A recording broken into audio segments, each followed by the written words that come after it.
السلام عليكم ورحمة الله وبركاته.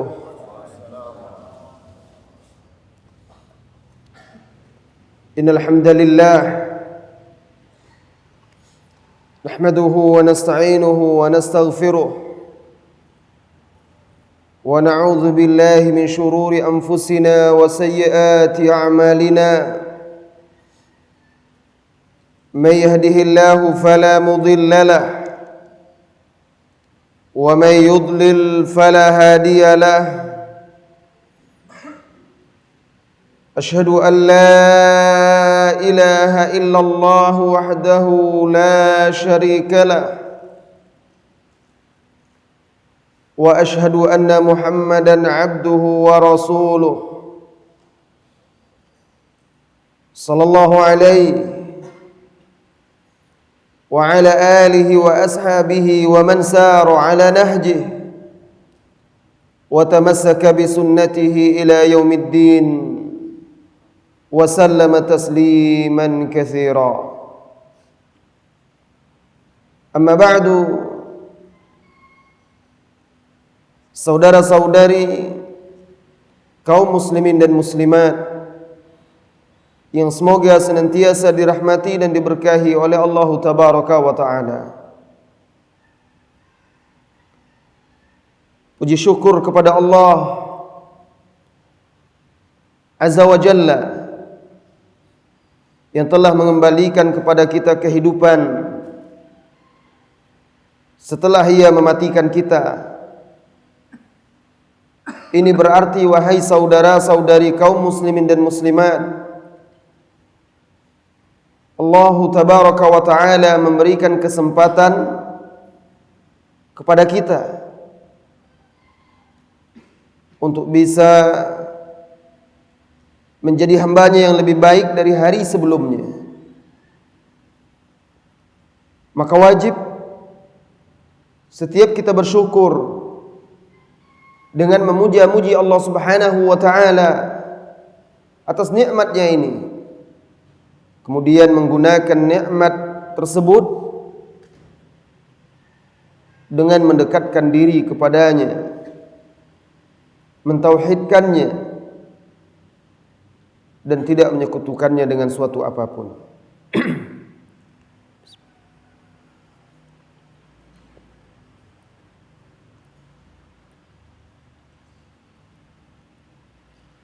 Salawat dan salam untuk Nabi yang mulia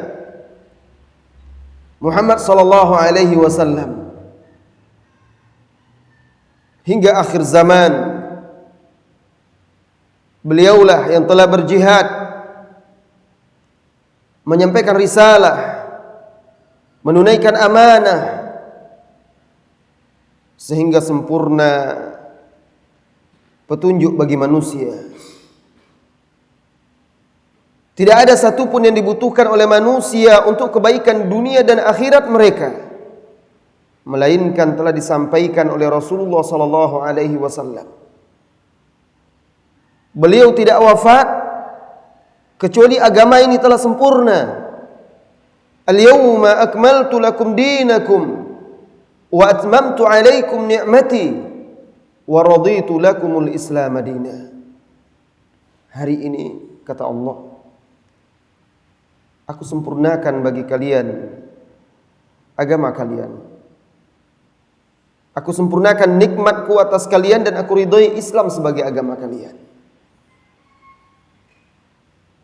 Maka Rasulullah sallallahu alaihi wasallam wafat, meninggalkan umat ini di atas jalan yang terang benderang. Saking jelasnya agama ini diumpamakan oleh Rasulullah sallallahu alaihi wasallam malamnya laksana siang. Taraktukum ala mahajjatil bayda lailuha kanahariha. Aku tinggalkan engkau, aku tinggalkan kalian dalam suasana yang terang benderang, malamnya laksana siang. La yazighu anha illa halik. Tidak seorang pun yang menyimpang dari jalan yang terang benderang itu, melainkan dia akan binasa. Lalu para sahabat sesudahnya, Khulafaur Rasyidin dan sahabat-sahabat yang lainnya radhiyallahu anhum ajma'in berjalan di atas jalan yang terang benderang tersebut, memegang teguh ajaran Nabi mereka yang mulia Muhammadin sallallahu alaihi wasallam. Mereka pegang teguh dan mereka wariskan kepada generasi sesudahnya, yaitu generasi tabi'in yang mengikuti jejak para sahabat. Dan begitu selanjutnya hingga berlalu 3 generasi utama ini yang dikatakan oleh Rasulullah sallallahu alaihi wasallam di dalam Sahih Al-Bukhari, khairun nas qarni, thumma alladhina yalunahum, thumma alladhina yalunahum, thumma alladhina yalunahum. Sebaik-baik manusia itu adalah generasiku di masaku, para sahabat. Kemudian orang-orang sesudahnya, para tabi'in. Kemudian orang-orang sesudahnya, tabi'in. 3 generasi emas Islam ini. Lalu setelah itu muncullah fitnah-fitnah. Dan begitu seterusnya hingga akhir zaman di mana kita berada ini. Maka fitnah laksana gelombang lautan menerpa jiwa-jiwa yang lemah, hati-hati yang tidak memiliki keimanan yang kuat. Fitnah-fitnah dalam agama, yaitu fitnah syubhat yang menyesatkan, maupun fitnah-fitnah dunia, fitnah syahwat yang mencampakkan manusia dalam kesesatan, yang mencampakkan manusia dalam syahwat, dalam dosa dan maksiat, bergulung-gulung, bertubi-tubi menerpa manusia. Saudara-saudari kaum muslimin dan muslimat, itulah kondisi di mana kita berada hari ini. Kondisi zaman yang penuh dengan fitnah. Fitnah di sini maksudnya kekacauan, perkara-perkara yang tidak jelas, di mana sulit bagi seseorang membedakan antara yang hak dan batil. Dan fitnah ini ada 2. Fitnah syubhat dan fitnah syahwat. Sesuai dengan judul kita atau tema kita pagi hari ini, yaitu mutiara akhlak di zaman penuh fitnah. Maka kita awali dengan sebuah hadis yang sahih diriwayatkan oleh Imam Muslim. Habibuna al-Mustafa Muhammadin sallallahu alaihi wasallam bersabda, "Badiru bil a'mal, badiru bil a'mal, fitanan ka qita'il lailil muslim,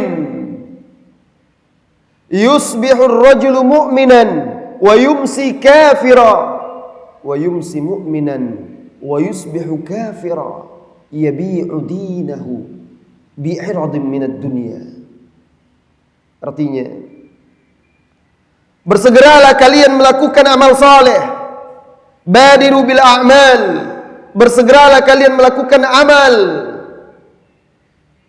Fitanan ka qita'il lail, sebelum datang fitnah-fitnah, seperti penggalan malam al-muslim yang gelap gulita. Saudara-saudari kaum muslimin dan muslimat, seperti kata Nabi sallallahu alaihi wasallam, seperti penggalan malam yang gelap gulita. Itulah dia gambaran fitnah yang akan muncul. Rasulullah sallallahu alaihi wasallam jauh-jauh hari, 1400 tahun yang lampau telah mengingatkan kita bahwa akan datang suatu masa di mana fitnah ketika itu laksana malam, gelap gulita. Maksudnya sulit bagi orang untuk membedakan mana yang hak dan mana yang batil. Semuanya serba terbalik. Lihatlah kehidupan kita di zaman sekarang. Rasulullah sallallahu alaihi wasallam memberikan perumpamaan langsung di hadis tersebut. Yusbihur rajulu mu'minan, seseorang itu di pagi harinya dia dalam keadaan mukmin, istiqamah, duduk mengaji. Wa yumsi kafira, petang harinya dia telah kafir. Na'udzubillah. Wa yumsi mu'minan wa yusbihu kafira. Atau petang harinya dia mukmin, salat, berzikir dan berdoa. Pagi harinya dia telah kafir. Hadis yang singkat ini berisi pelajaran-pelajaran yang sangat dalam. Yang pertama, wahai saudara-saudari kaum muslimin dan muslimat, Nabi kita yang mulia sallallahu alaihi wasallam bersabda, badiru bil a'mal. Bersegeralah melakukan amal di zaman penuh fitnah ini, di mana syahwat terus menerpa kehidupan manusia, tidak peduli orang yang mengaji maupun tidak mengaji, seorang yang sholat ataupun tidak sholat, orang yang soleh ataupun tidak soleh, semuanya diuji. Fitnah juga berarti ujian, diuji. Di antara ujian tersebut adalah fitnah syahwat. Syahwat terhadap dunia ini, syahwat terhadap harta, yang membuat manusia lalai dan lengah, lupa bahwa dia hidup di dunia ini adalah gharib, seorang perantau, seorang yang asing, orang yang merantau dan berada di negeri asing. Dia pasti akan kembali, cepat atau lambat. Lupa bahwa dia itu adalah orang asing di dunia ini bukan tempat dia, bahwa dia akan kembali ke kampung akhirat, akan kembali menghadap Rabbnya. Lupa dia bahwa dia itu taubahnya seperti abirus sabil, orang yang sedang dalam perjalanan. Kalau Anda sedang dalam perjalanan, bagaimana sikap Anda? Apakah ketika Anda beristirahat, Anda akan berlama-lama? Tidak. Taubahnya Anda sedang melakukan perjalanan, lalu letih dan lelah, beristirahat di bawah sebuah pohon. Tentu Anda akan meninggalkan pohon tersebut.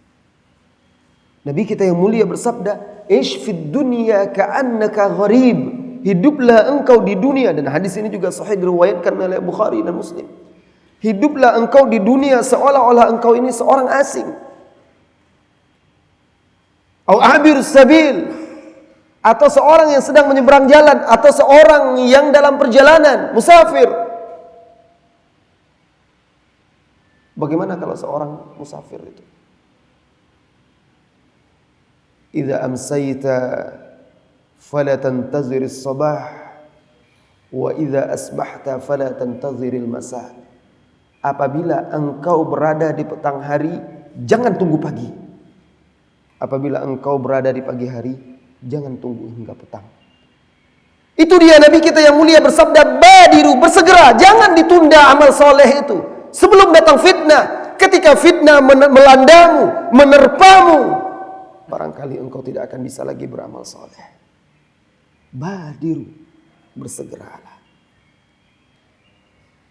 Ini menandakan menyegerakan amal soleh itu akan membentengi kita, baik fitnah syahwat maupun syubhat. Sebagai contoh, Nabi Yusuf alaihi salam diuji oleh Allah Subhanahu wa taala. Nabi ini subhanallah, ujiannya bahkan dari kecil dia sudah diuji oleh Allah Azza wa Jalla. Dari kecil dia sudah diuji dengan kedengkian saudara-saudaranya, kemudian dicampakkan oleh saudaranya di dalam sumur, kemudian dijual jadi budak. Kemudian setelah dia tumbuh dewasa, diuji lagi dengan fitnah seorang wanita, syahwat. Fitnah syahwat. Wanita itu adalah wanita yang cantik. Wanita itu adalah majikannya. Wanita itu adalah istri penguasa, kaya raya, lengkap semuanya. Yang berusaha menggodanya, berusaha mengajaknya, untuk berbuat maksiat. Laula ar-ra'a burhana rabbih, kalaulah tidak karena dia melihat tanda-tanda, bukti-bukti, ayat-ayat dari Tuhannya. Kemudian diselamatkan oleh Allah Subhanahu wa taala. Allah katakan wa innahu min ibadinal mukhlasin. Dan sesungguhnya Yusuf itu termasuk hamba-hamba kami yang diselamatkan karena keikhlasannya. Lihat, ikhlas. Amal, sebuah amal tidak dikatakan sebagai amal soleh kecuali jika dia ikhlas dan sesuai dengan tuntunan Rasulullah sallallahu alaihi wasallam. Ketika Rasulullah bersabda, "Badiru bil a'mal," bersegeralah kan melakukan amal soleh. Fitanan ka qita'il lailil muslim, sebelum datang fitnah yang laksana malam yang gelap gulita. Maksudnya di sini, bersegeralah kalian melakukan amal soleh, yaitu yang ikhlas karena Allah Azza wa Jalla, dan juga yang sesuai dengan tuntunannya. Ketika seseorang beramal dengan ikhlas, maka dia akan selamat. Orang-orang yang ikhlas, hatinya menjadi bersih, maka mudah bagi dia membedakan antara yang hak dan batil. Orang-orang yang beramal sesuai dengan tuntunan Rasulullah sallallahu alaihi wasallam selalu memiliki panduan. Maka rambu-rambu pertama di zaman penuh fitnah ini adalah menyegerakan amal soleh yang ikhlas dan sesuai dengan tuntunan Rasulullah sallallahu alaihi wasallam. Itu jalan selamat kita dari fitnah. Saudara-saudari kaum muslimin dan muslimat yang semoga senantiasa dirahmati dan diberkahi oleh Allah Subhanahu wa taala. Badiru bil a'mal fitanan ka qita'il lailil muslim. Di antara amal soleh di zaman fitnah ini yang mesti dijaga oleh seorang muslim, dan itu adalah amalan yang sangat penting, yaitu salat 5 waktu berjamaah. Ini adalah benteng dari fitnah. Kenapa? Karena dengan berjamaah seorang muslim akan semakin kokoh. Sesungguhnya syaitan, sebagaimana juga seekor serigala. Serigala ketika dia mengintai mangsanya, domba-domba, atau bahkan lihat hewan-hewan buas, singa, harimau, ketika dia mengintai mangsanya, rusa, atau juga hewan kambing, domba yang berkelompok, dia akan intai terus. Hingga apabila ada satu ekor dari domba tersebut atau kambing tersebut terpisah dari rombongannya, dari kelompoknya, terpisah, itulah yang akan dimangsa oleh serigala itu. Begitu juga orang yang berjamaah. Apabila dia rajin berjamaah, sholat berjamaah, maka dia akan terbentengi dari godaan-godaan syaitan yang berusaha meniupkan syubhat dan syahwat pada diri manusia. Ketika setiap kali gelombang-gelombang syahwat itu berusaha menerpa diri Anda, maka datanglah saatnya Anda kembali masuk ke dalam benteng pertahanan Anda. Salat 5 waktu, 5 kali sehari semalam, membentengi diri Anda. Maka salat 5 waktu menjadi benteng yang akan menjaga seseorang dari fitnah syubhat maupun syahwat. Bukankah Allah Subhanahu wa taala berfirman, "Innas salata tanha 'anil fahsya'i wal munkar." Sesungguhnya salat itu mencegah seseorang dari perbuatan keji dan mungkar apabila dilakukan dengan ikhlas. Apabila dilakukan dengan penuh ketundukan dan kepatuhan. Ketika Anda betul-betul mengucapkan Allahu Akbar, mengangkat tangan Anda seolah-olah Anda betul-betul menyerah, pasrah kepada Allah Subhanahu wa taala. Menyerahkan diri Anda, tunduk dan patuh. Ketika itu Allah akan menjaga, melindungi Anda dari segala macam bentuk godaan-godaan syaitan.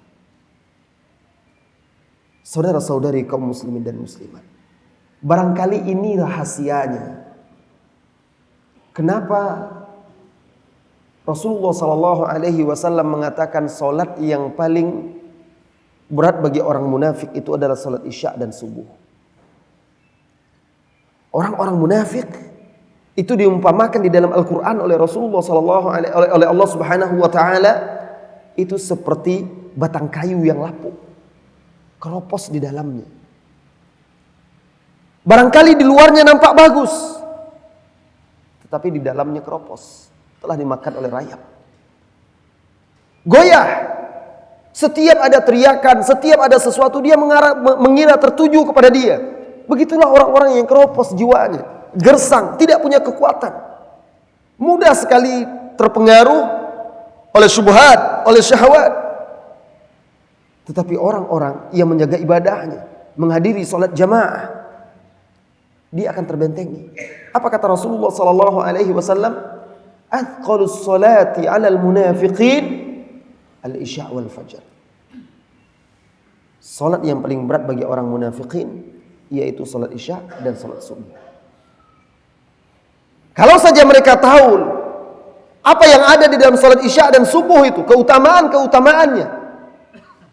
Kalau saja law ya'lamuna ma fihima, kalau mereka tahu kebaikan-kebaikan yang ada di dalam salat isya dan salat subuh, la atauhuma habwa, kata Nabi yang mulia. Niscaya mereka akan mendatangi salat isya dan subuh berjamaah itu walaupun dengan merangkak. Apalagi salat subuh. Orang yang pergi salat subuh berjamaah, maka dia tahta dhimmatillah, di bawah perlindungan Allah hingga petang hari. Dia berada dalam perlindungan Allah Subhanahu wa taala. Bukankah tadi hadis yang mulia tadi, hadis di awal tadi, ketika Rasulullah sallallahu alaihi wasallam mengatakan, segeralah kalian melakukan amal soleh sebelum datang fitnah-fitnah yang bagaikan malam gelap gulita. Pagi harinya dia mukmin, siang harinya kafir. Ketika seseorang melaksanakan ibadah salat subuh berjamaah, maka dia berada dalam perlindungan Allah Subhanahu wa taala. Mendapatkan cahaya, terjaga, terlindungi, terbentengi. Maka diharapkan dia bisa terjaga hingga petang harinya. Kemudian mungkin ini pula rahasia kenapa Allah Subhanahu wa taala menekankan betul agar kita menjaga salat asar. Hafidhu ala salawati wa salatil wusta wa qumu lillahi qanitin. Jagalah oleh kalian salat kalian, khususnya salat yang tengah yaitu asar. Bahkan para sahabat dahulu mereka memandang kehilangan harta, kehilangan keluarga mereka lebih baik daripada kehilangan salat asar berjamaah. Kenapa? Karena salat asar adalah salat menjelang petang. Sehingga dengan melakukan itu kita kembali terjaga, terlindungi, terbentengi oleh Allah Subhanahu wa taala. Ini yang pertama, yaitu ibadah yang mesti kita lakukan di zaman penuh fitnah ini yang mesti kita jaga, yaitu menjaga salat 5 waktu dengan berjamaah di masjid. Yang kedua, wahai saudara-saudari kaum muslimin dan muslimat, salat malam. Tatkala Sa'ad bin Abi Waqqas radhiyallahu anhu memeriksa perkemahan prajuritnya dalam perang Qadisiyah, malam hari mereka beristirahat. Setelah siang harinya berperang, Sa'ad berjalan-jalan berkeliling memeriksa pasukannya. Semua istirahat, tidur, lelap. Lalu dia saksikan ada satu tenda. Masih ada salah seorang prajurit yang tidak tidur. Dia dekati. Ternyata prajurit ini menunaikan salat tahajud. Maka sahabat Sa'ad radhiyallahu anhu berkata, "Min huna ya'tin nasru insyaallah." Dari sinilah datang kemenangan itu insyaallah.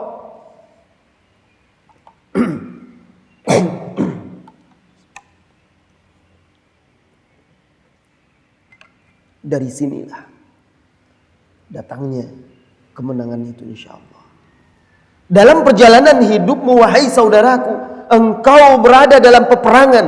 Bahkan semenjak pertama kali engkau dilahirkan, musuhmu yaitu iblis dan bala tentaranya berusaha untuk menyesatkanmu.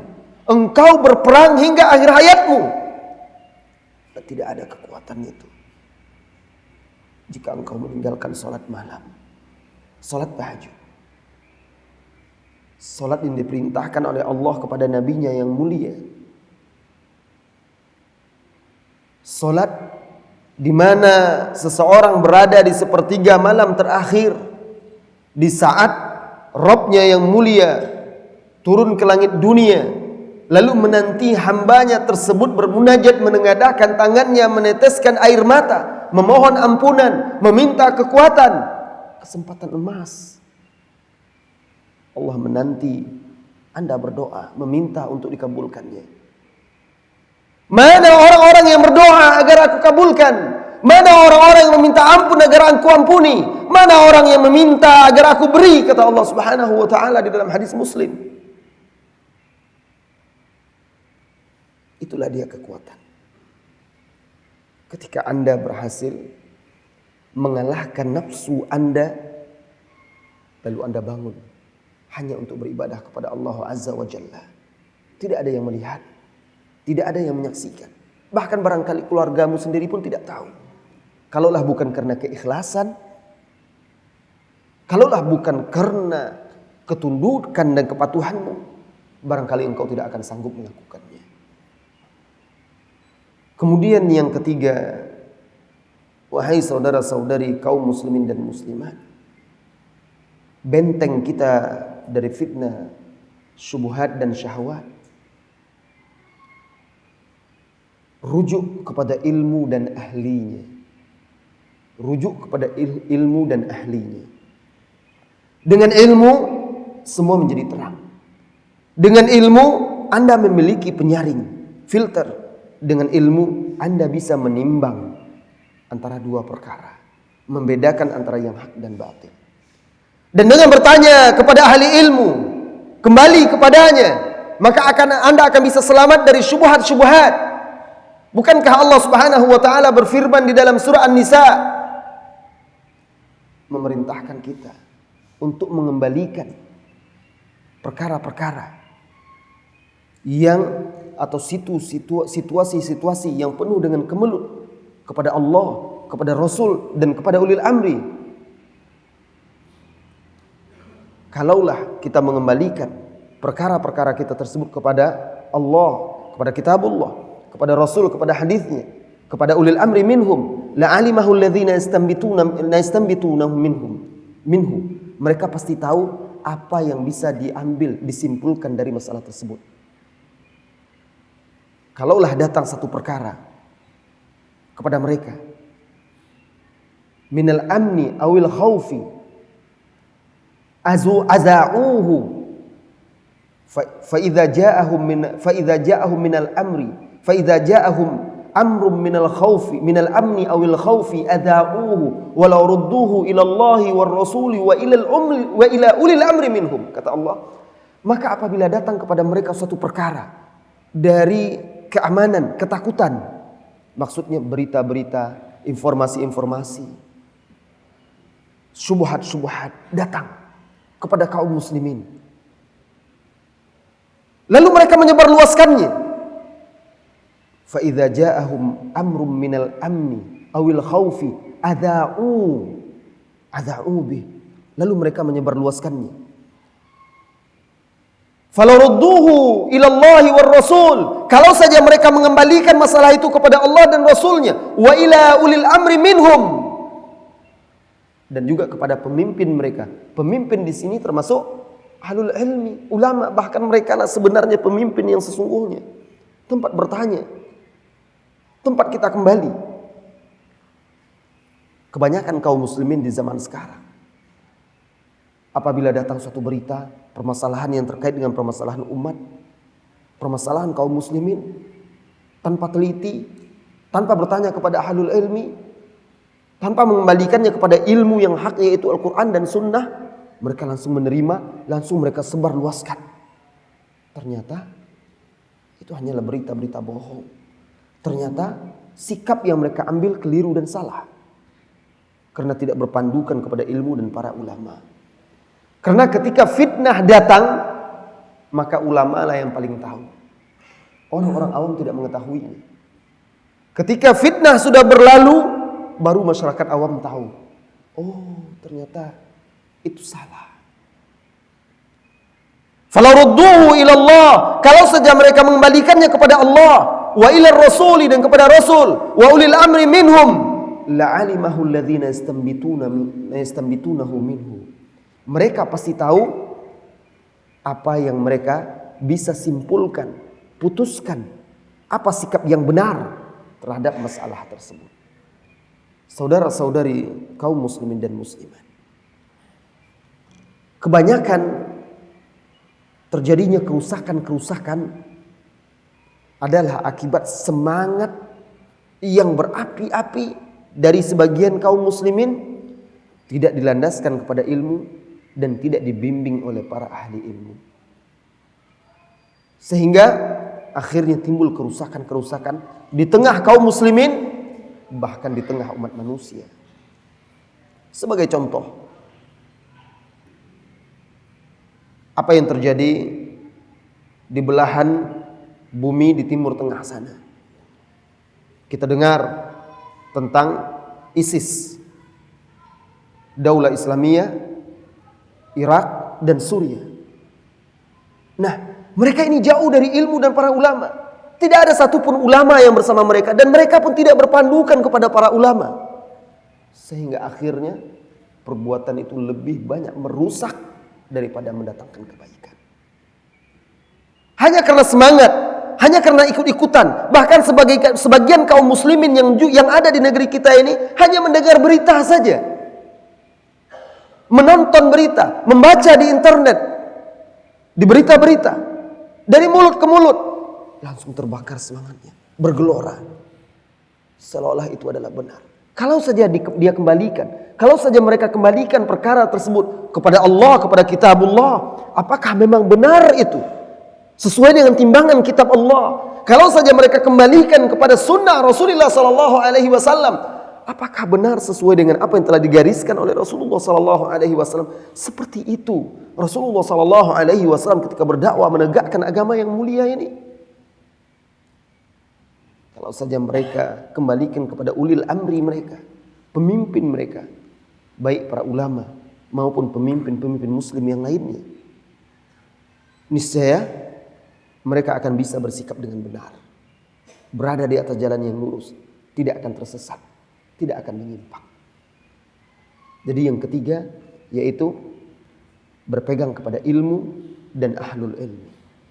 Di zaman sekarang ini, wahai saudaraku, wahai saudariku, wajib bagi kita untuk mendekatkan masyarakat dengan ilmu dan ulama. Dengan ilmu seseorang menjadi paham agama. Dengan ahli ilmu seseorang bisa meminta fatwa dalam menentukan sikap dan menyelesaikan berbagai macam problema serta permasalahan. Tetapi yang dimaksud di sini adalah betul-betul ahlul ilmi, para ulama-ulama rabbani, orang-orang yang betul-betul berilmu, amanah, terpercaya, mengamalkan ilmunya, bermanhaj yang benar, meneladani, mengikuti para ulama-ulama salafus saleh. Bukan sekedar orang-orang yang pandai ceramah, pandai pidato, jago dalam menulis, mengolah kata-kata. Bukan setiap orang yang pandai ceramah ulama. Bukan setiap orang yang pandai beretorika adalah ahli ilmu. Bukan setiap orang yang pandai menulis, walaupun dalam masalah agama, maka dia adalah orang yang tepat untuk bertanya. Tidak. Ahli ilmu yang sesungguhnya adalah orang-orang yang betul-betul menimba ilmu itu langsung dari sumbernya, dari Al-Quran, dari As-Sunnah As-Sahihah, melalui para ulama-ulama yang terpercaya, mengikuti jejak salafus saleh, para ulama-ulama terdahulu. Itu yang patut dijadikan sebagai pegangan, tempat bertanya, tempat belajar, menuntut ilmu agama.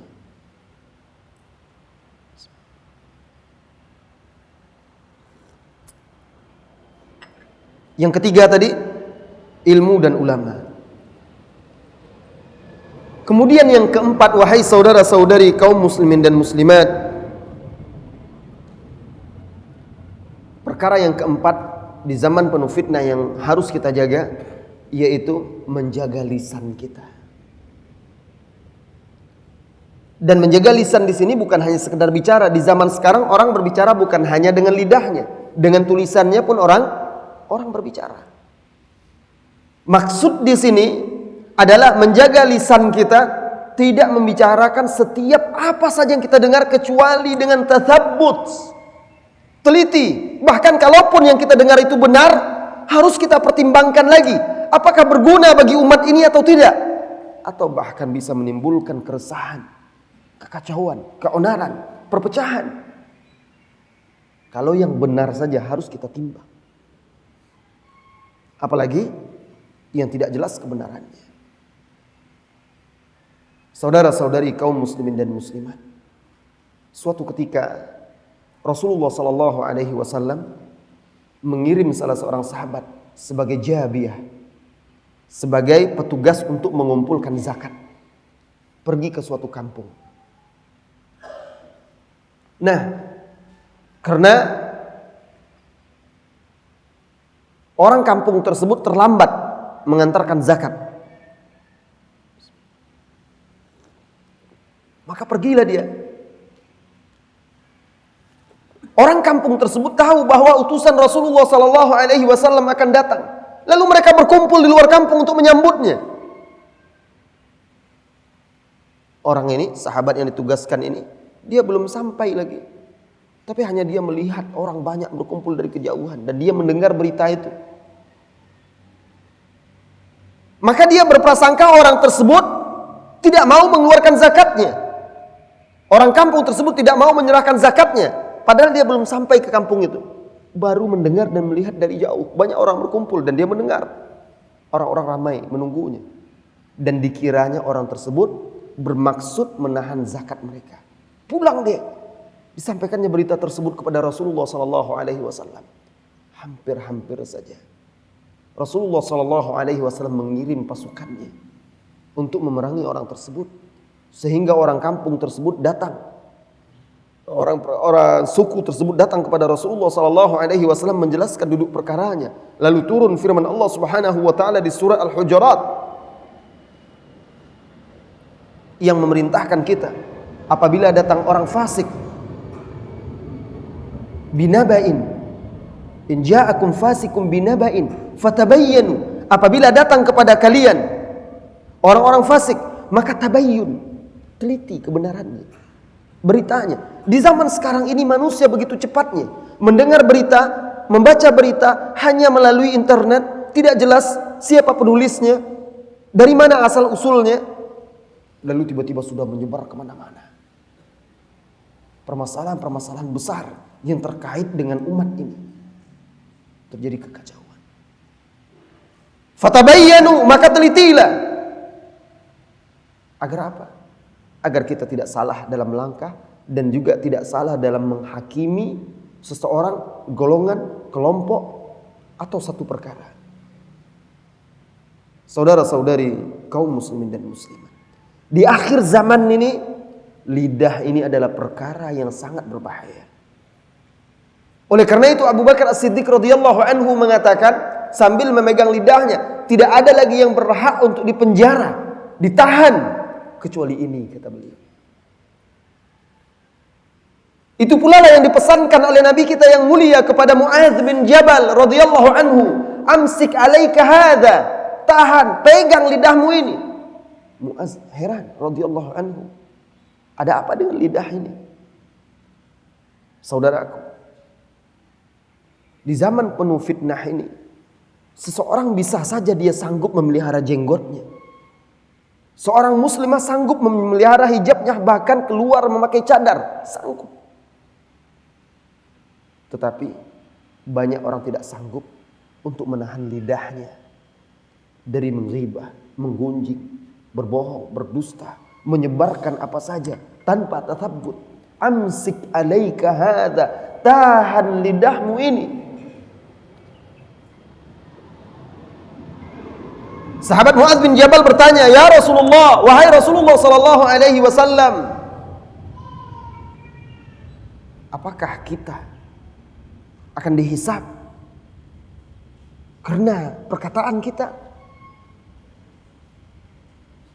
Anuhasabu bi alsinatina? Apakah kita akan dihisab dengan apa yang kita ucapkan, dengan lisan kita?" Lalu Nabi kita yang mulia bersabda, "Thaqilatka ummuka ya Mu'adz." Celaka engkau hai Mu'adz.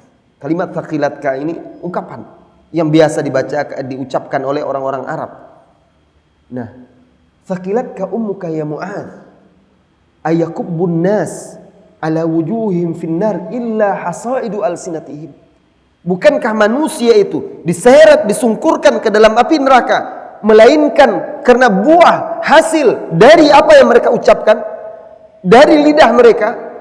Oleh karena itu, Abu Hurairah radhiyallahu anhu pernah berkata di zaman penuh fitnah ketika itu, di zaman fitnah ketika terjadi perselisihan antara Amirul Mukminin Ali bin Abi Thalib radhiyallahu anhu dan Muawiyah bin Abi Sufyan.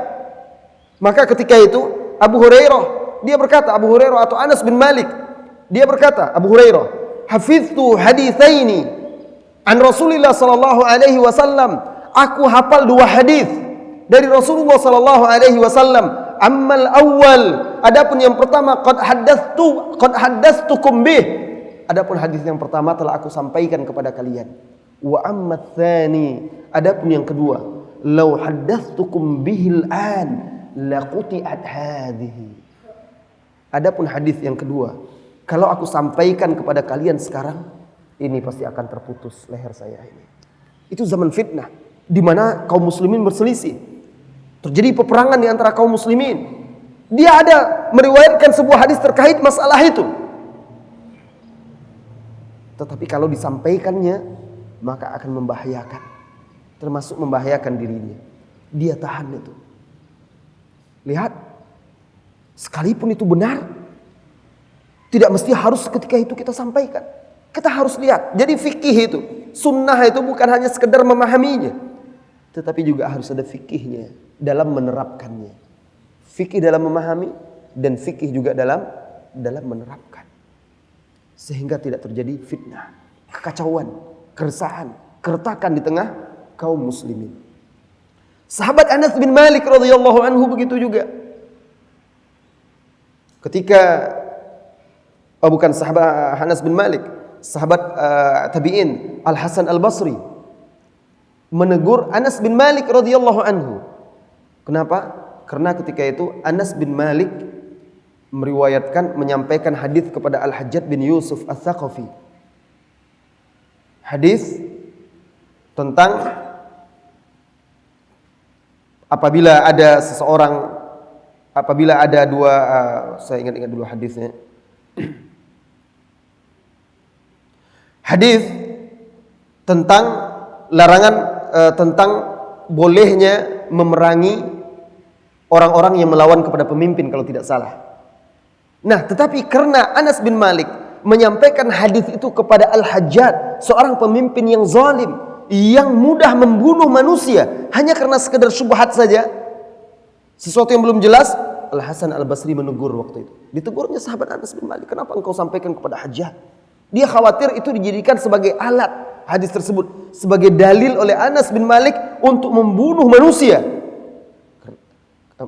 Dipakai oleh Al-Hajjaj untuk membunuh manusia, karena Al-Hajjaj bin Yusuf Ats-Tsaqafi ini terkenal pemimpin panglima yang membunuh banyak kaum muslimin termasuk para ulama. Bahkan Abdullah bin Zubair dialah yang membunuhnya radhiyallahu anhu. Termasuk juga tabi'in yang lainnya seperti Sa'id bin Jubair dan lain-lainnya. Nah, Al-Hasan Al-Basri khawatir hadis yang disampaikan oleh Anas tadi dijadikan sebagai dalih oleh Al-Hajjaj untuk membunuh kaum muslimin. Maka harus berhati-hati. Jaga lidah kita. Kalau saja sesuatu yang hak, yang sudah jelas benar, kalau disampaikan bisa menimbulkan keresahan, kekacauan dan mudarat yang lebih besar, kita tahan. Ingat sebelum itu apa yang diajarkan oleh Rasulullah sallallahu alaihi wasallam ketika Fathu Makkah, menaklukkan kota Mekah. Rasulullah sallallahu alaihi wasallam berniat merenovasi Ka'bah, mengembalikan Ka'bah itu persis seperti yang dibangun oleh Nabi Ibrahim di atas pondasi Ibrahim. Tetapi beliau tunda itu. Tidak jadi beliau kerjakan. Kenapa? Karena orang Mekah baru masuk Islam, baru meninggalkan kekufuran. Apa kata Rasulullah sallallahu alaihi wasallam? Ya Aisyah, laula anna qaumaka hadithu ahdin bil kufri labanaitul Ka'bah ala qawaid Ibrahim. Wahai Aisyah, kalaulah bukan karena bangsamu, umatmu, kaummu baru saja meninggalkan kekufuran, baru memeluk agama Islam, baru meninggalkan kekufuran, kalau bukan karena itu, niscaya aku akan bangun kembali Ka'bah ini sesuai dengan qawaid Ibrahim, pondasi-pondasi Ibrahim. Karena Ka'bah yang sekarang itu, wahai saudaraku, itu bagian utaranya itu ada yang keluar dari bangunan Ka'bah, Hijr Ismail itu. Karena sesungguhnya dahulu yang aslinya ketika dibangun oleh Ibrahim, sebagian dari Hijr Ismail itu masuk ke dalam Ka'bah. Dan pintunya juga ada 2, sekarang kan cuma 1. Nah, Nabi yang mulia sallallahu alaihi wasallam ketika menguasai Mekah, berhasil Mekah kembali kepada pangkuan kaum muslimin ditaklukkan. Beliau ingin mengembalikan Ka'bah seperti sedia kala. Tapi tidak jadi. Beliau khawatir kalau dirubah nanti orang ini baru masuk Islam. Khawatir nanti mereka akan berbalik lagi. Lihat. Di sini juga bisa kita ambil kesimpulan akhlak yang kelima di zaman penuh fitnah ini, adamul isti'jal, tidak tergesa-gesa dalam berdakwah, dalam menyampaikan kebenaran. Ada tahapan-tahapannya. Ada hal-hal yang memang sudah bisa kita sampaikan. Ada yang hal-hal yang kita tahan dahulu. Seperti Rasulullah sallallahu alaihi wasallam. Subhanallah. Ketika Bai'atul Aqabah, Bai'atul Aqabah yang kedua, hadir ketika itu lebih dari 60 orang sahabat dari Madinah, utusan kaum Ansar. Di atas gunung atau bukit Aqabah itu, di bawah kota Mekah, di lembah, di atas bukit tersebut, mereka bersumpah setia, berbaiat kepada Rasulullah sallallahu alaihi wasallam.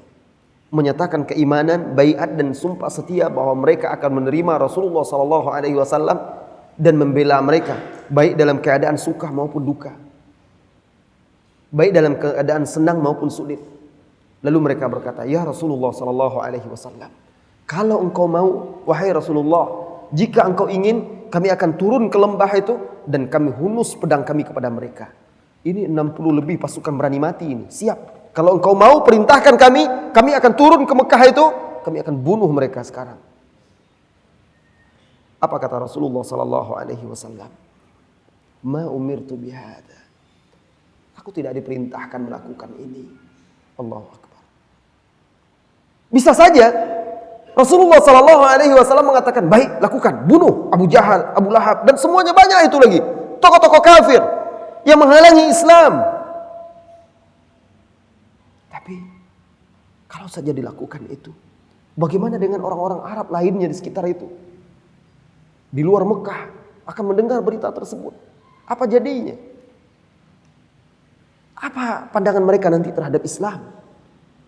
Belum lagi mereka akan bangkit semuanya melawan Islam yang ketika itu masih kecil.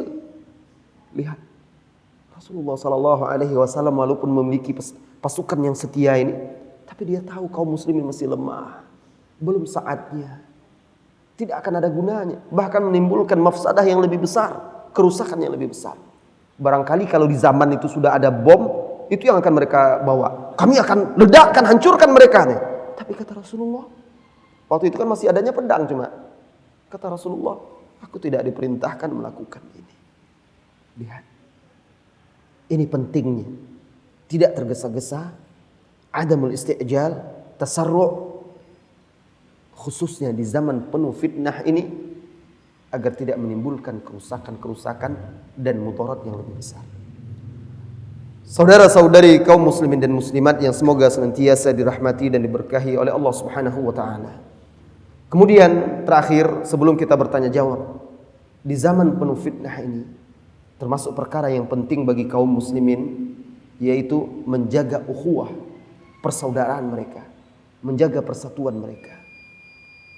Karena persatuan, persaudaraan mereka di atas jalan yang benar, di atas akidah yang benar, itulah sumber kekuatan mereka.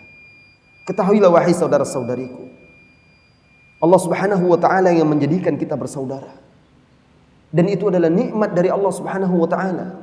Dulunya kaum muslimin ini bermusuhan, generasi awal kita. Dahulu mereka saling berperang. Ansor itu, di antara suku-suku Ansor itu di Madinah itu, Aus dan Khazraj, mereka saling berperang dahulunya. Bangsa Arab saling berperang. Begitu juga manusia di negeri kita ini saling berperang satu dengan yang lainnya, terpecah belah. Kemudian disatukan oleh Islam. Kalau harta yang menyatukan tidak akan bisa. Tetapi akidah yang mengikat kita. Wadhkuru idh kuntum a'da'an fa'allafa baina qulubikum fa'asbahtum bi ni'matihi ikhwana. Ingatlah nikmat Allah atas kalian. Ketika dahulu kalian ini saling memusuhi, saling tidak mengenal, saling membelakangi. Lalu dengan nikmat Allah Subhanahu wa taala kalian menjadi bersaudara. Fa asbahtum bi ni'matihi ikhwana.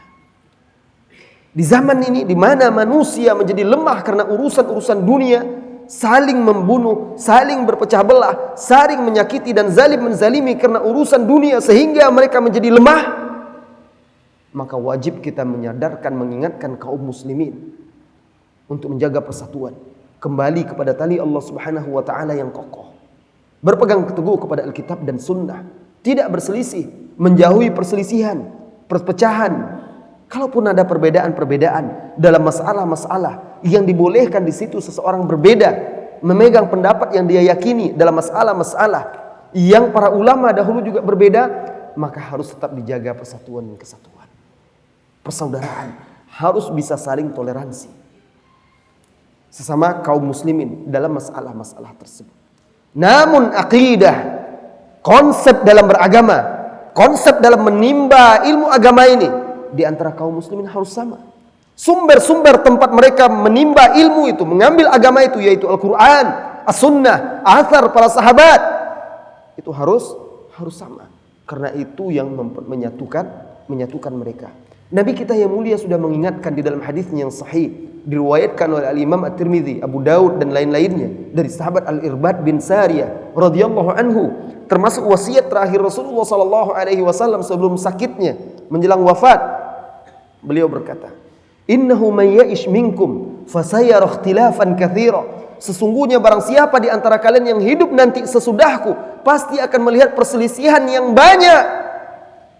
Lihatlah di zaman sekarang, perselisihan yang banyak. Kaum muslimin terkotak-kotak, berfirqah-firqah, bergolongan-golongan, setiap kelompok, setiap golongan, kullu hizbin bima ladaihim farihun, bangga dengan apa yang ada pada golongan mereka, mengklaim mereka yang benar, yang lainnya sesat, yang lainnya kafir. Sebagian kan seperti itu, sehingga banyak orang awam bingung. Akhirnya mereka menjauh, tidak mau belajar agama, takut. Rasulullah berikan kuncinya. Innahu may ya'ish minkum ba'di.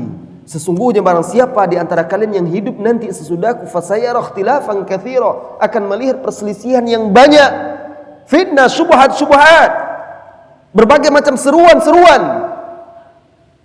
Ketika itu, alaikum bisunnati wa sunnatil khulafa'ir rasyidin al-mahdiyyin min ba'di. Saat terjadi perselisihan yang banyak itu, terjadi kekacauan, banyak fitnah, pegang teguh oleh kalian sunnahku dan sunnah para sahabatku. Ini menandakan bahwa jalan keluar kita yang harus kita pegang, yang akan bisa menyatukan kita dari perpecahan dan perselisihan tersebut adalah kitabullah, sunnah Rasulullah sallallahu alaihi wasallam, kemudian juga sunnah para sahabat. Alaikum bisunnati wa sunnati khulafa'ir rasyidin al-mahdiyyin. Pegang teguh oleh kalian sunnahku dan sunnah khulafa'ir rasyidin yang diberi petunjuk. Addu 'alaiha bin nawajiz. Gigit dia dengan gigi geraham kalian. Kalau kita makan sesuatu yang keras, kita gigit di situ agar tidak lepas. Makan daging misalnya, supaya tidak lepas, kita gigit dengan gigi geraham kita. Kalau di sini tidak kuat. Ini ungkapan atau kinayah, permisalan agar kita tidak melepaskannya. Abdu 'alaiha bin nawajiz. Pegang teguh. Iyyakum wa muhdatsatil umur. Jauhi oleh kalian perkara-perkara yang tidak ada sumbernya, tidak ada landasannya, tidak ada tuntunannya dari Rasulullah sallallahu alaihi wasallam. Perkara-perkara yang baru dalam agama tidak pernah dilakukan oleh Rasulullah sallallahu alaihi wasallam. Karena itu juga salah satu penyebab kalian berpecah belah, berselisih satu dengan yang lainnya. Lihat, Nabi kita yang mulia memberikan jalan keluar agar kita tidak terombang-ambing, tidak bercerai-berai, tidak terpecah belah. Saudara-saudari kaum muslimin dan muslimat, ini dia sebagian rambu-rambu akhlak yang mesti kita jaga di zaman penuh fitnah ini. Mudah-mudahan bisa menjadi penerang bagi kita sehingga kita berusaha menjaga diri kita dari fitnah baik syubhat maupun syahwat, dan persatuan kaum muslimin tetap utuh sehingga kekuatan yang hilang dari mereka kembali dan mereka bisa kembali meraih kejayaan mereka seperti pendahulu mereka, generasi salafus saleh dan orang-orang yang meneladani mereka dengan baik. Waktu yang tersisa kita gunakan untuk bertanya jawab. Silahkan bagi yang mau bertanya, sekitar 15 menit ke depan. Biasanya pertanyaannya langsung atau silakan.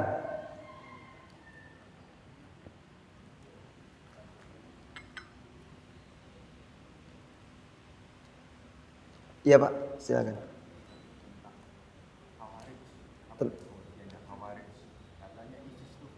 Iya. Pertanyaan yang bagus Ustadz tentang Khawarij. Apa itu Khawarij? Katanya ISIS itu Khawarij. Khawarij ini bentuk plural dari kata kharijah. Artinya orang yang keluar. Keluar di sini maksudnya keluar dari persatuan kaum muslimin atau keluar memberontak melawan kepada pemimpin yang sah. Itu Khawarij. Nah, di zaman Rasulullah sallallahu alaihi wasallam Khawarij ini belum ada. Tetapi sudah ada benih-benihnya. Suatu ketika Rasulullah sallallahu alaihi wasallam setelah perang Taif, ketika itu kaum muslimin Fathu Mekah, lalu perang Taif menang sehingga banyak rampasan perang. Lalu Rasulullah sallallahu alaihi wasallam membagi-baginya. Tiba-tiba datang seorang laki-laki, Zulkhuwaisirah namanya. Ditariknya serban Rasulullah sallallahu alaihi wasallam memakai imamah serban, itu kan ada ekornya yang panjang itu. Ditariknya sehingga hampir tercekik leher Rasulullah sallallahu alaihi wasallam. Lalu dia berkata kepada Nabi yang mulia, "Hai Muhammad, i'dil." Wahai Muhammad, kamu bagi dengan adil.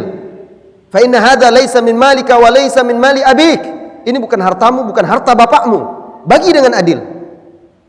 Rasulullah sallallahu alaihi wasallam ketika itu berkata dengan lembut, "Siapa lagi yang akan adil kalau saya tidak berbuat adil?" Sahabat Umar yang melihatnya marah. Kok berani orang ini memperlakukan Rasulullah seperti itu? Lalu berburuk sangka menuduh Rasulullah tidak adil. Terlalu lancang. Maka dia berkata, "Wahai Rasulullah, biarkan aku tebas, aku pancung orang munafik ini." Apa kata Rasulullah sallallahu alaihi wasallam kepada Umar? "Da'hu ya Umar, biarkan wahai Umar. Sesungguhnya dari sulbi orang ini kelak akan muncul keturunan-keturunannya. Orang-orang yang kalian merasa kerdil melihat ibadah kalian dibandingkan mereka. Tahqiru salatakum bi salatihim. Salat kalian merasa kerdil, kecil dibandingkan salat mereka. Wasiyamakum bisiyamihim, puasa kalian itu sedikit dibandingkan puasa mereka. Yaqra'unal Qur'an, mereka membaca Al-Qur'an. La yujawizu hanajirahum, tapi tidak melewati kelongkongan mereka. Yakhrujuna minal Islam, mereka keluar dari Islam sebagaimana keluarnya kama kharajas sahmu, sebagaimana keluarnya panah dari busurnya. Nah, hadis ini banyak lafaznya, di antaranya juga Rasulullah sebutkan di dalam riwayat lafaz lain, mereka kelak akan membunuh orang-orang Islam, meninggalkan orang-orang musyrik, meninggalkan orang-orang kafir. Bahkan dalam hadis lain juga, lanjutan hadis itu Rasulullah katakan, kalau aku berjumpa dengan mereka, idza laqituhum, aku pasti akan memerangi mereka, laqataltuhum qatla 'ad. Aku akan memerangi mereka seperti memerangi kaum 'Ad. Nah, ini bibitnya, benihnya. Jadi yang dimaksud oleh Rasulullah sallallahu alaihi wasallam itu adalah Khawarij akan muncul nanti dari keturunan orang ini. Dari hadis ini, dari kisah ini, ada beberapa kesimpulan. Yang ciri-ciri orang Khawarij itu dari masa ke masa sama saja.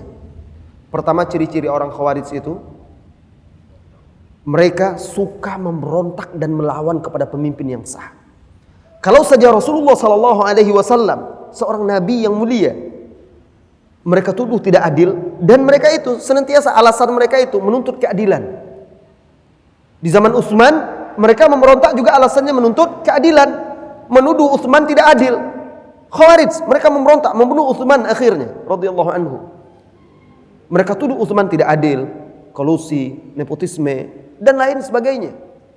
Dan alasan mereka adalah dalam rangka amar ma'ruf nahi mungkar, menegakkan yang baik, mencegah kemungkaran. Lihat, dan di sepanjang masa itu seterusnya. Nah, begitu juga dengan isi sekarang itu. Mereka dengan dalih menegakkan keadilan, dengan dalih menegakkan yang ma'ruf, mencegah kemungkaran.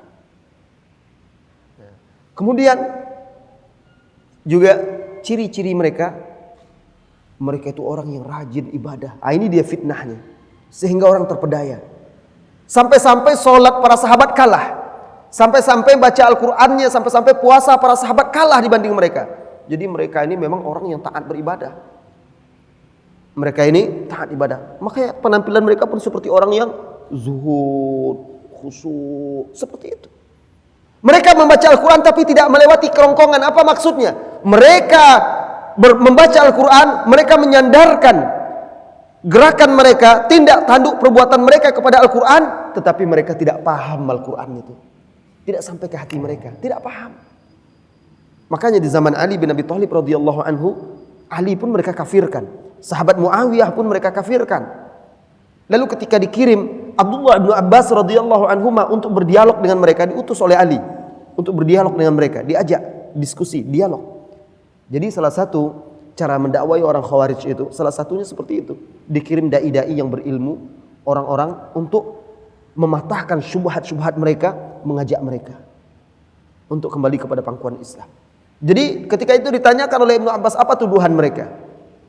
Nah, tuduhan mereka adalah karena Ali bin Abi Thalib berhukum dengan hukum manusia, tidak berhukum dengan hukum Allah. Karena waktu itu ketika terjadi perselisihan antara Ali dan Muawiyah, kedua-duanya sepakat menghentikan perang, lalu mereka mengirimkan utusan masing-masing. Utusan inilah yang akan membuat kesepakatan dan mereka patuh keputusan yang dibuat oleh dua orang utusan ini, dua orang wakil ini. Artinya mereka menerima keputusan manusia, berarti berhukum dengan hukum manusia dan kafir. Wa man lam yahkum bima anzalallahu fa ulaika humul kafirun, kata mereka, kafir. Nah, dibantah oleh Ibnu Abbas radhiyallahu anhuma dengan ayat Al-Qur'an juga. Apa kata Ibnu Abbas ketika itu? Bagaimana menurut kalian apabila ada dua orang suami istri yang berselisih, lalu hampir saja terjadi perceraian di antara mereka? Apa yang harus dilakukan? Lalu kata orang itu, maka dikirim utusannya, yang laki-laki maupun perempuan, wali perempuan maupun wali laki-laki, mereka yang bersepakat menyelesaikan itu, sebagaimana diarahkan di dalam Al-Quran di surah An-Nisa. Nah, kenapa kalian terima dalam masalah ini, dalam masalah perselisihan seorang pria dan wanita, suami istri ini, masalah yang sepele?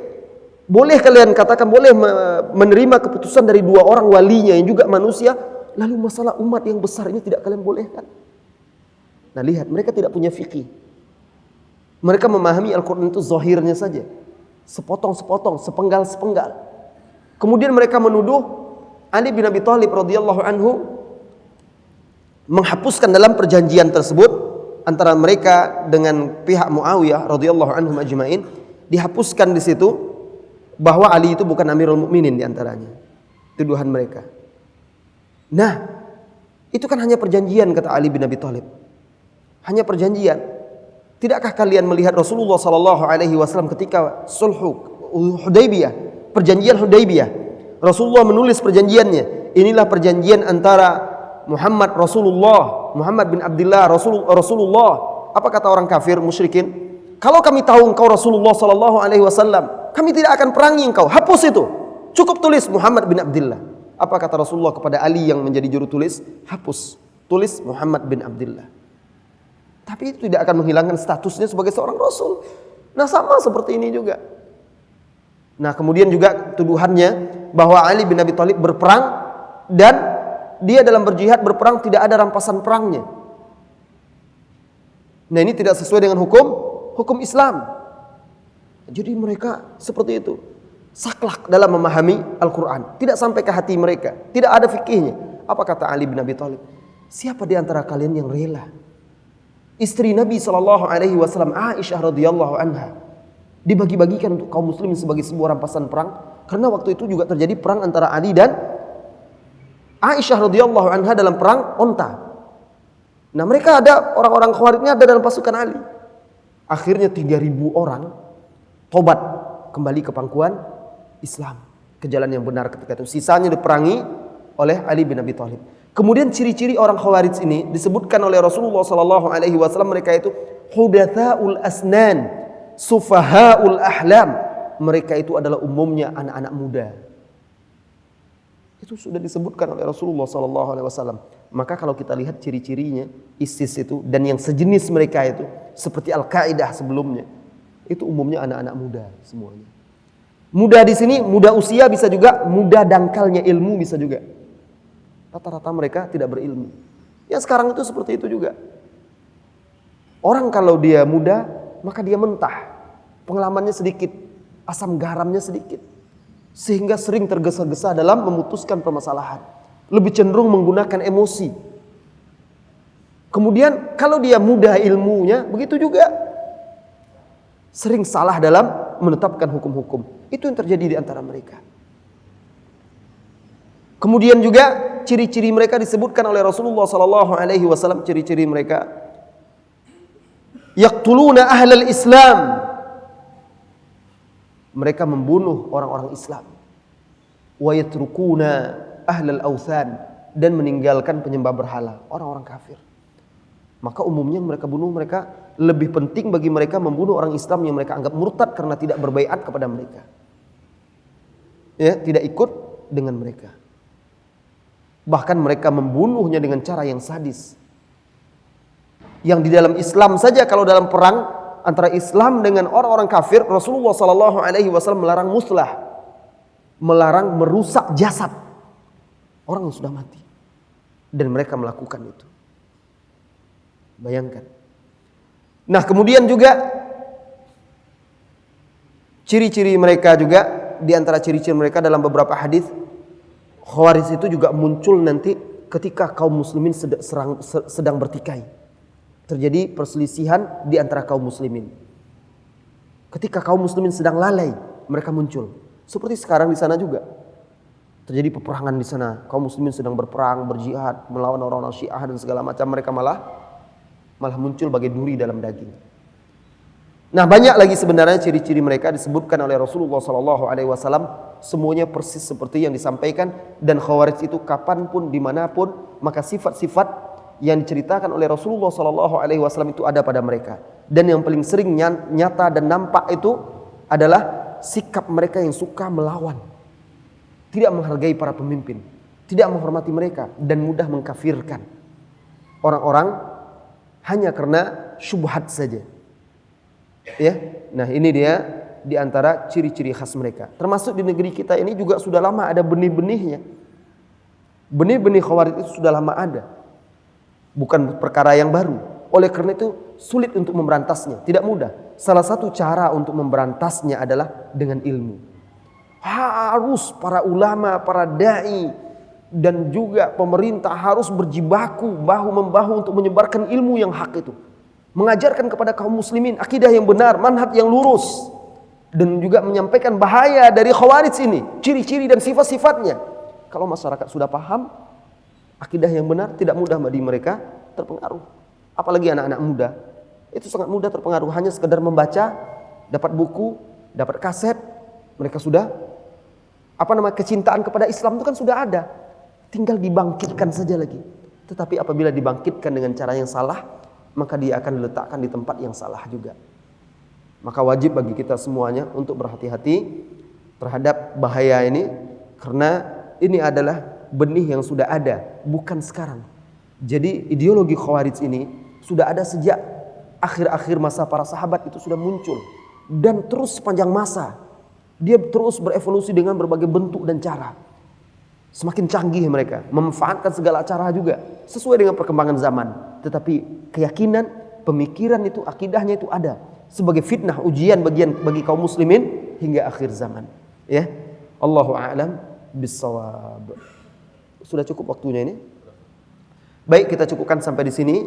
Insyaallah kita bertemu lagi pada kajian berikutnya, dan insyaallah nanti kita juga akan ada khutbah Jumat. Saya akan menyampaikan khutbah Jumat juga insyaallah di masjid di PLN. Setelah itu insyaallah malam kita juga akan ada kajian lagi. Mudah-mudahan bisa berguna bagi kita semuanya. Kita memohon kepada Allah Subhanahu wa taala agar Allah melimpahkan keikhlasan kepada kita dalam setiap amal ibadah kita, serta meneguhkan kita di atas sunnah Rasulullah sallallahu alaihi wasallam.